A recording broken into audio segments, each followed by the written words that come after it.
আমরা কাজ করছি জলবায়ু নিয়ে।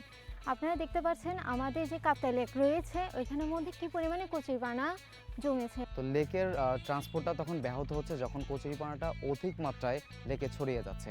এটার কারণে আমাদের পানির যে আগের একটা ভেরিয়েন্ট ছিল, ওই ভেরিয়েন্টটা এখন আর নাই।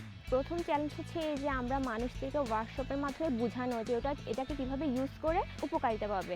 এই কম্পোস্টটা কিন্তু দুইভাবে করা যায়, একটা হচ্ছে হাউস সিস্টেম করে, আর একটা হচ্ছে গর্তে লেয়ার করে কচুরিপানা দেওয়ার পর ওটার উপর ইউজ চা পাতা, ছাই, যে শাকসবজি, ওটার উপর আমরা গোবর এবং মাটি যে ওরকম টাইপের একটা কাঁই তৈরি করা হয়েছে। 2 দিনের জন্য আমরা একটু শুকাই দিয়ে দিই, ওটাকে আরও ঝুরঝুরে করে ফেলি, আউটপুটটা চলে আসে। এই প্রজেক্টে সম্পন্ন করতে পারি তাহলে ওই মাটি দূষণটা কিন্তু আমরা রোধ করতে পারতেছি। পাশাপাশি কিন্তু এই কচুরিপানা যদি আমরা অপসারণও করতে পারি তাহলে আমার পানি দূষণও কিন্তু রোধ হচ্ছে। আর এই কাপ্তাই লেকটা আমাদের এক প্রকার প্রাণ বলতে পারি।